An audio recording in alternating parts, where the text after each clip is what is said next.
जय हिंद दोस्तों। कल हमने भाग 2 के आर्टिकल के बारे में चर्चा की थी। आज हम भाग 2 से संबंधित कुछ अन्य फैक्ट के बारे में देखेंगे। चलिए शुरू करते हैं। नागरिकता अधिनियम सबसे पहले 1955 में लाया गया, जबकि नागरिकता संबंधित प्रथम संशोधन 1986 में हुआ था।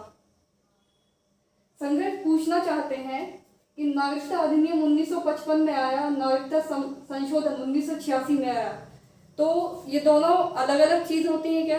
अलग अलग क्यों लिखे हैं? ये संशोधन और अधिनियम अलग अलग होते हैं क्या? तो मैं आपको बताना चाहती हूँ कि संशोधन अलग होता है और अधिनियम अलग होता है। अधिनियम मतलब होता है एक्ट और संशोधन मतलब होता है अमेंडमेंट।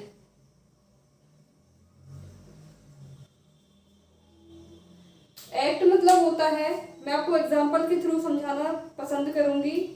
तो अगर जैसे मैं कोई चेयर लेके आऊं,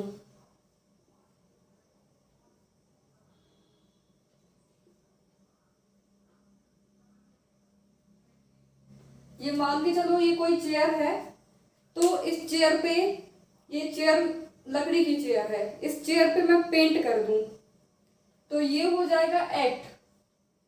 यानी लकड़ी की चेयर जो की थी, पर इस चेयर पे मैंने पेंट कर दिया तो लकड़ी की चेयर में पेंट एक्स्ट्रा जुड़ गया। लेकिन अगर मैं इस चेयर को अलग करके, इसके सारी लकड़ी के पार्ट को अलग करके इसकी एक टेबल बना दूं, ये टेबल बना दूं तो ये अमेंडमेंट होगा। किसी भी मूल चीज में एक्स्ट्रा कुछ जोड़ देना एक्ट यानी अधिनियम होता है, जबकि अमेंडमेंट यानी संशोधन होता है उस चीज में सुधार करना या फिर फेर बदल करना, उस चीज को या तो हटा देना या उसमें कुछ और जोड़ देना।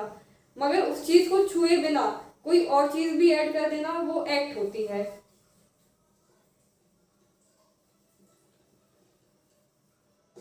तो नागरिकता में कुछ ऐड हुआ, वो 1955 में हुआ।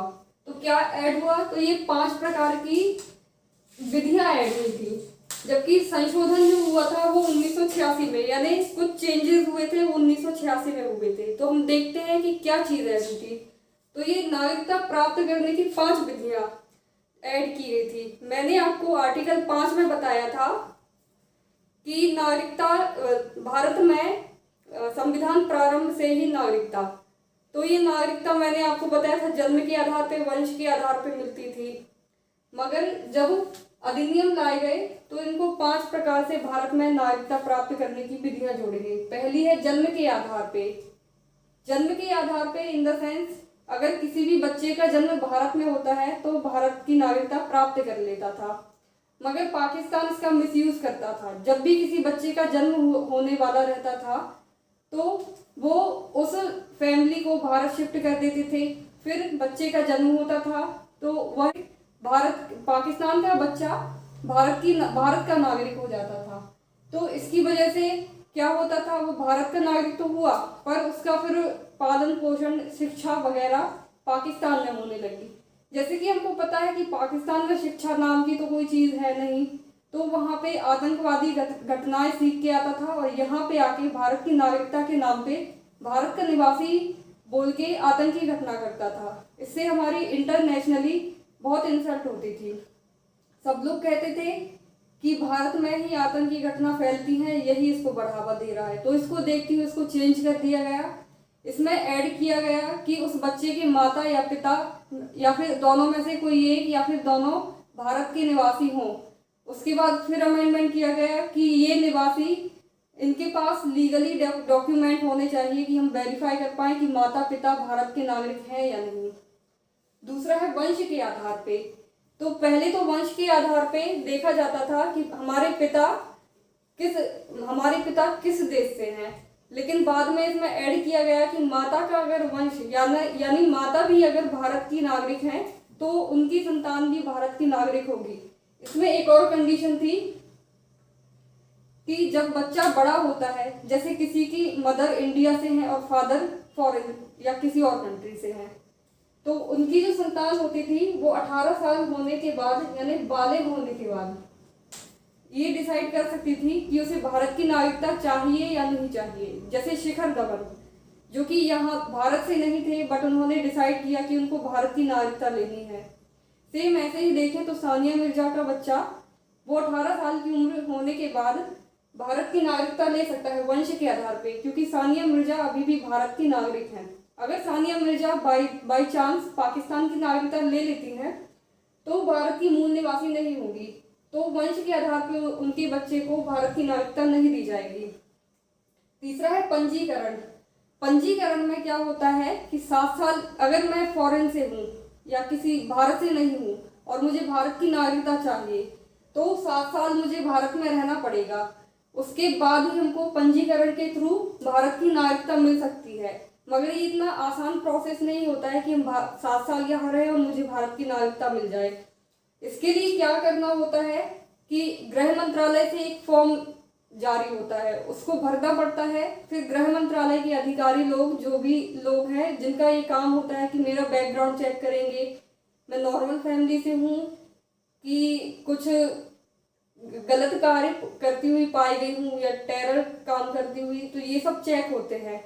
उसके बाद अल्टीमेटली डिसीजन गृह मंत्रालय का होता है कि इसे भारत की नागरिकता दी जानी चाहिए या नहीं दी जानी चाहिए। चौथा है देशीकरण।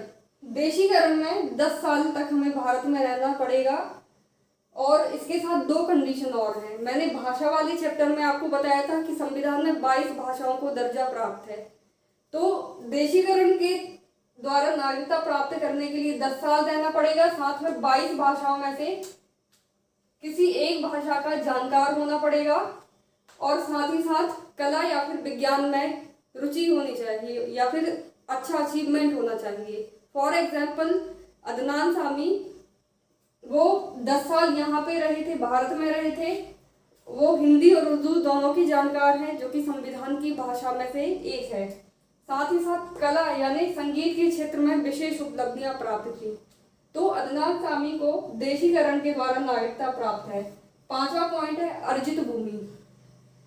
हमने आर्टिकल 2 में पढ़ा था कि सिक्किम को भारत में मिलाया गया और 22वां राज्य बनाया गया था, यानी वो एक तरह से हमारे लिए अर्जित भूमि थी, वो भारत की स्वयं की भूमि नहीं थी। जब सिक्किम भारत का राज्य बना तो उसमें रहने वाले सभी लोग भारत के स्वतः ही नागरिक हो गए, जो कि अर्जित भूमि की वजह से हुए हैं। तो हमने अधिनियम के द्वारा 5 प्रकार की विधियां देखी हैं। साथ ही साथ नागरिकता को समाप्त करने की भी कुछ विधियां हैं। तो ये 3 विधियां हैं, जिसमें से एक है त्याग, यानी मर्जी से त्याग करना। जैसे मैं अमेरिका में रहना चाहती हूँ तो मैं भारत की नागरिकता छोड़ दूंगी और अमेरिका की ले लूंगी। दूसरा है बर्खास्त विधि। इसमें क्या होता है, कोई भी अगर पागल है या फिर देश विरोधी कार्य करता है तो ऐसे लोगों को भारत की नागरिकता नहीं दी जानी चाहिए। अब आप सोच रहे होंगे कि पागल को क्यों नहीं दी जानी चाहिए, तो इसका एक रीजन है, वो मैं आपको थोड़ी देर में बताऊंगी। तीसरा है वंचित। वंचित में क्या होता है कि अगर कोई भी व्यक्ति भारत का नागरिक विदेश में लगातार 7 सालों से रह रहा है और भारत सरकार को कोई भी सूचना नहीं दी, तो उसकी नागरिकता भी अपने आप ही खत्म हो जाएगी। फॉर एग्जाम्पल, मैं पढ़ाई के लिए या जॉब के लिए बाहर गई, लेकिन मैंने 7 साल तक कोई कांटेक्ट नहीं किया भारत में, क्योंकि भारत की एम्बेसी ऑलमोस्ट हर देश में अवेलेबल है और मैंने वहाँ पे इन्फॉर्म नहीं किया कि मैं लगातार इतने दिनों से यहाँ हूँ और अपनी इन्फॉर्मेशन नहीं दी, तो मेरी नागरिकता को रद्द कर दिया जाएगा। और दूसरा है कि अगर देशीकरण में अगर हमने कोई गलत दस्तावेज दे दिए और उसकी जांच में अगर पहले हमें नागरिकता मिल गई देशीकरण के द्वारा, लेकिन जो मैंने दस्तावेज दिए थे बाद में चल के अगर गलत साबित हो जाते हैं, तब भी मेरी नागरिकता वंचित के आधार पे निरस्त कर दी जाएगी। अब देखते हैं नागरिकता के बेनिफिट कि क्या होती है नागरिकता। मैंने आपको कल की वीडियो में बताया था कि नागरिकता हमें कुछ अधिकार देता है, तो वो क्या अधिकार होते हैं, वही जो हमारे बेनिफिट हैं यही। तो इसके थ्रू ही हमें आधार कार्ड मिलता है। अगर हम भारत के नागरिक हैं तभी हमारा आधार कार्ड बन सकता है। दूसरा वोटर आईडी, भारत के नागरिक को ही वोटर आईडी प्रदान की जाती है। पैन कार्ड, ये भी भारत के नागरिक को ही मिलता है। अगर मुझे नेता, सांसद या विधायक बनना है, यानी मुझे पॉलिटिक्स में जाना है, तो वो भारत के नागरिकों को ही अलाउड है। जैसे अभी डोनाल्ड ट्रम्प थे अमेरिका के राष्ट्रपति, तो उनको तो यहाँ भारत में बहुत ही रिस्पेक्ट मिलेगी, क्योंकि अमेरिका के वो बहुत बड़े प्रतिनिधि रह चुके हैं। लेकिन वो यहाँ पे रह के चाहें कि अब यहाँ की पॉलिटिक्स ज्वाइन करें तो वो नहीं हो सकता है, क्योंकि वो यहाँ के नागरिक नहीं हैं। तो यहाँ पे नेता, सांसद, विधायक कुछ नहीं हो सकते हैं। बड़े बड़े पद जैसे जज, पुलिस, राष्ट्रपति, ये सब नागरिक, भारत के नागरिकों को ही प्रदान किए जाते हैं ये पद। बल्कि राष्ट्रपति की कंडीशंस में लिखा होता है कि वह भारत का नागरिक हो। सांसद की कंडीशन में भी पहली टर्म यही लिखी रहती है कि ये भारत का नागरिक हो। भारत के नागरिकों को ही वोट डालने का अधिकार होता है, और अगर चुनाव लड़ना चाहे तो चुनाव लड़ने का अधिकार होता है। मगर यदि कोई भारत का नागरिक नहीं है तो उसका आधार कार्ड नहीं बनेगा, वोटर आईडी नहीं बनेगी, पैन कार्ड नहीं बनेगा, ना वो विधायक पद पे खड़ा हो सकता है, ना ही सांसद पद पे, तो नेता बनने का सवाल ही नहीं उठता है। वो बड़े बड़े पद जैसे सरकारी बड़े पद होते हैं, जज, पुलिस, ये सब नहीं हो सकते। कोई भी गवर्नमेंट जॉब नहीं लगेगी। राष्ट्रपति नहीं हो सकता, ना ही वोट डाल सकता है, ना ही चुनाव लड़ सकता है। अभी आप लोग सोच रहे होंगे कि वो चुनाव नहीं लड़ सकता है, चलो ठीक है, उसको सरकारी नौकरी नहीं मिलेगी, पर वो प्राइवेट नौकरी तो कर सकता है। तो मैं आपको बताना चाहूंगी कि वो प्राइवेट नौकरी भी नहीं कर सकता है, क्योंकि प्राइवेट नौकरी के लिए हमें बैंक अकाउंट बनाना पड़ेगा जिसमें सैलरी दी जाती है, क्योंकि किसी भी नौकरी में पैसे डायरेक्ट नहीं मिलते हैं, बैंक के थ्रू ही मिलते हैं। और जब हमारा पैन कार्ड ही नहीं बनेगा, आधार कार्ड ही नहीं होगा, तो बैंक अकाउंट खुल ही नहीं सकता। जमीन जायदाद संबंधी हम किसी भी कार्य को नहीं कर सकते हैं। तो नागरिकता नहीं होने के ये लॉस होते हैं। अब देखते हैं हम कि नागरिकता किस देश से लिया गया है हमारे संविधान में। नागरिकता ब्रिटेन से लिया गया है, और ये एकहरी प्रकार की नागरिकता है। एकहरी मतलब होता है सिंगल सिटीजनशिप। सिंगल सिटीजनशिप में क्या होता है कि भारत देश की, संपूर्ण भारत देश की एक ही नागरिकता होती है। जैसे अगर मैं केरल की मूल निवासी हूँ तब भी मुझे भारत की नागरिकता मिलेगी, ना कि केरल की। अगर मैं मध्य प्रदेश से हूँ तो मुझे मध्य प्रदेश की मूल निवासी मिलेगी, लेकिन नागरिकता सिर्फ भारत देश की मिलेगी। अगर मैं असम से हूँ तब भी मुझे भारत देश की नागरिकता मिलेगी, भले ही मैं असम की मूल निवासी हूँ। जबकि किसी किसी देश ने दोहरी नागरिकता को अपनाया है, जैसे कि अमेरिका में अमेरिका की नागरिकता मिलती है, लेकिन अगर अमेरिका का कोई राज्य या प्रांत है जैसे टेक्सास, तो अगर मैं टेक्सास में रहती हूँ तो मुझे टेक्सास राज्य की भी नागरिकता मिलेगी, साथ साथ अमेरिका भी। तो ये दो नागरिकता मिलती है। तो हमारे इधर पे वैसा सिस्टम नहीं है। संघर्ष पूछ रहे हैं कि जब नागरिकता खत्म कर दी जाती है तो क्या उसको देश से भी निकाल दिया जाता है। तो मैं आपको बताना चाहूंगी कि जब भी किसी की नागरिकता खत्म कर दी जाती है तो उसे देश से नहीं निकाला जाता है, बल्कि उससे होने वाले लाभों से वंचित कर दिया जाता है। लेकिन अगर नागरिकता नहीं है तो वो कुछ कर भी नहीं सकता है।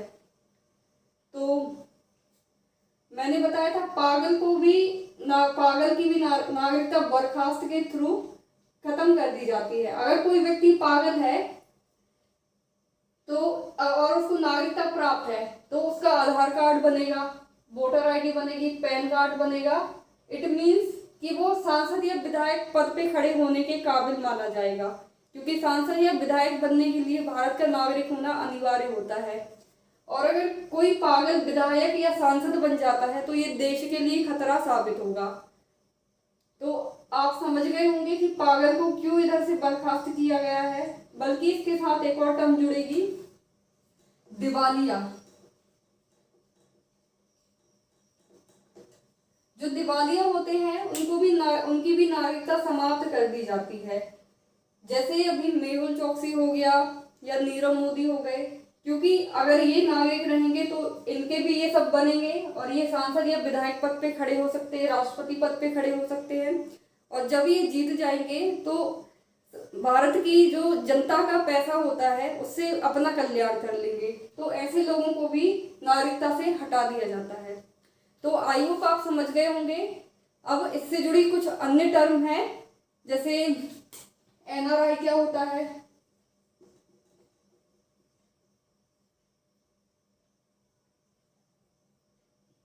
इंडियन ओवरसीज क्या होते हैं, इंडियन ओवरसीज सिटीजन एनआरआई को भारत की नागरिकता प्राप्त होती है या नहीं, और इनसे जुड़े कुछ छोटे से टॉपिक हैं जो कि 2-3 मिनट में खत्म हो जाएंगे, तो उसको लेके आऊंगी। तो मिलते हैं नेक्स्ट वीडियो में। आई होप आपको ये वीडियो समझ में आएगी। जय हिंद।